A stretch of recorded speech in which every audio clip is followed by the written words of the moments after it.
Le précieux sang de Jésus. Il nous est difficile d'imaginer la puissance qui émane du sang de Jésus. Par ailleurs, un grand mystère entoure la question de son sang. Les effets du sang de Jésus sur l'humanité sont fort nombreux. Il y a les effets intérieurs et les effets extérieurs. Nous sommes rachetés par son sang. Éphésiens chapitre 1 verset 7 nous dit « En lui, nous avons la rédemption par son sang. » La rédemption, c'est être racheté. Racheté de quoi? Nous sommes rachetés, c'est-à-dire arrachés du péché. Christ a versé son sang pour racheter l'humanité dans son intégralité. Ayant été racheté par son sang, Satan n'a plus aucun pouvoir sur nous. C'est un sang qui pardonne. Éphésiens chapitre 1 verset 7 nous dit « En lui, nous avons la rédemption par son sang, la rémission des péchés selon la richesse de sa grâce, et que par son sang versé à la croix, nous avons le pardon des péchés. Nous sommes pardonnés pour tout ce que nous avons commis. » Amen. En Jean chapitre 1 verset 29, nous lisons que Jésus est l'agneau de Dieu qui enlève le péché du monde. Il était important que son sang soit répandu pour que nous puissions obtenir le pardon de nos péchés. Hébreux chapitre 9 verset 22 nous dit que presque tout, d'après la loi, est purifié avec du sang, et sans effusion du sang, il n'y a pas de pardon. Le pardon par le sang de Jésus est plus efficace que celui de l'ancienne alliance pour trois raisons. Premièrement, parce que dans Actes chapitre 3 verset 19 nous dit que le sang de Jésus efface nos péchés. Repentez-vous donc et convertissez-vous pour que vos péchés soient effacés. Sans oublier que dans l'Ancien Testament, le péché était couvert par le sang d'un animal. Deuxièmement, parce que le sang de Jésus, c'est le sang du Fils de Dieu, et que le sang versé des animaux restait un acte symbolique. Troisièmement, sous l'Ancienne Alliance, le rituel pour le pardon des péchés se faisait une fois par an, et celui de Jésus a été versé une fois pour toutes. Amen. Son sang nous rend purs. Le sang de Jésus nous rend purs.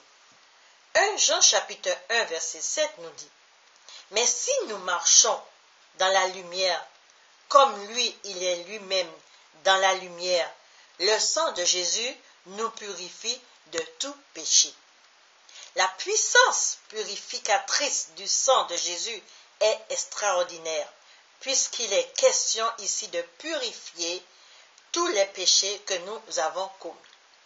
Le seul péché qui ne sera jamais pardonné, c'est le blasphème contre l'Esprit de Dieu, nous dit Jésus en Marc chapitre 3 verset 29, par ces mots.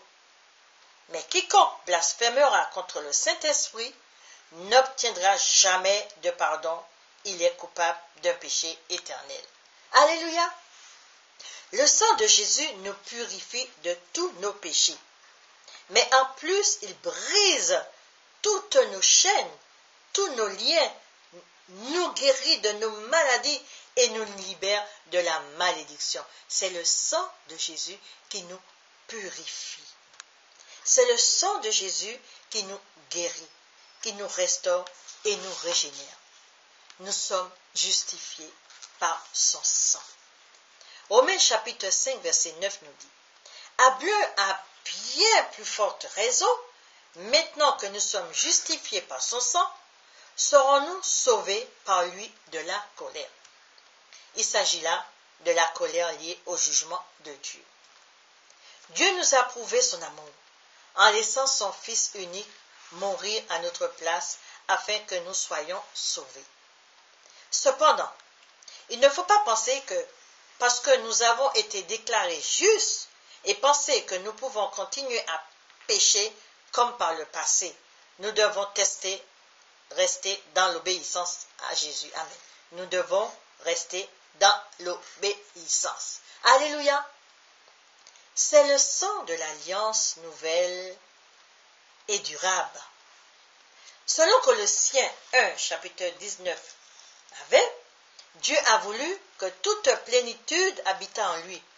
Il a voulu par lui réconcilier tout avec lui-même, tant ce qui est sur la terre que ce qui est dans les cieux, en faisant la paix par lui, par le sang de sa croix.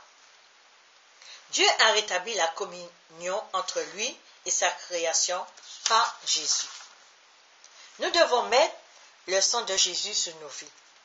Pourquoi? À chaque fois qu'on parle du sang de Jésus, on se rappelle de sa mort.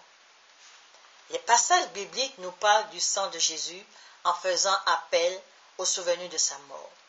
Ces deux termes sont sang puis sa mort sont quasiment interchangeables, car en faisant référence à son sang, c'est son sacrifice pour nous qui apparaît et sa mort n'a pas pu se faire sans l'effusion de son sang. De même, après avoir soupé, il prit la coupe et dit, « Cette coupe est la nouvelle alliance en mon sang. Faites ceci en mémoire de moi, toutes les fois que vous en boirez, car toutes les fois que vous mangez ce pain et que vous buvez cette coupe, vous annoncez la mort du Seigneur jusqu'à ce qu'il vienne. » Nous dit 1 Corinthiens chapitre 11, versets 25 à 26. Tout comme une famille est unie par le lien du sang, la coupe est la nouvelle alliance qui nous garantit le lien au Père par le sang de son Fils Jésus. Son sang est donc l'assurance d'être unis à notre Seigneur. Amen. Le Nouveau Testament utilise la définition du sang. Tout simplement parce que le sacrifice de Jésus avait été de longue date préfiguré par les sacrifices de l'Ancien Testament. À commencer par le sang qui avait servi de signe jusqu'avant que le peuple hébreu ne quitte l'Égypte. L'expression « le sang de Jésus » revient souvent dans le Nouveau Testament et fait référence à un événement précis de l'Ancien Testament. De nos jours, nous gardons le souvenir qu'il versa son sang à la croix. C'est la raison pour laquelle nous devons réclamer son sang sur toutes les choses de notre vie. Jésus est mort pour vaincre le mal. Et si nous vivons une vie remplie d'échecs, c'est qu'il y a un problème quelque part. Alléluia! Je réclame son sang sur ma vie professionnelle. Pourquoi? Jésus n'est pas mort pour que ma vie professionnelle soit un désastre, mais bien au contraire. Lors de ma conversion, je lui confie ma vie afin que le mal n'ait plus aucune emprise sur moi. Et si je réclame son sang sur ma vie professionnelle, je me souviens que par sa mort, il me protège et me restaure. Alléluia! Il en est de même pour toutes les choses de ma vie. Certains chrétiens fatigués du surusage de cette priorité vont bannir cette expression de leur vie spirituelle et ils ne chercheront même plus à savoir pourquoi ce monde qui les a engendrés les tient toujours. À l'autre extrémité, d'autres chrétiens vont réclamer le sang de Jésus, mais sans savoir ce qu'il en est. Il y a un petit chant qui dit « Sous le sang, le précieux sang, sous le sang, le précieux sang, j'ai reçu un cœur nouveau, sous le précieux sang. » Est-ce que vous avez reçu un cœur nouveau? Est-ce que le sang de Jésus coule en vous? Cherchez d'abord le royaume de Dieu et vous verrez comment il est bon d'avoir Jésus dans sa vie. C'est le sang de Jésus qui purifie. C'est le sang de Jésus qu'il faut sanctifier.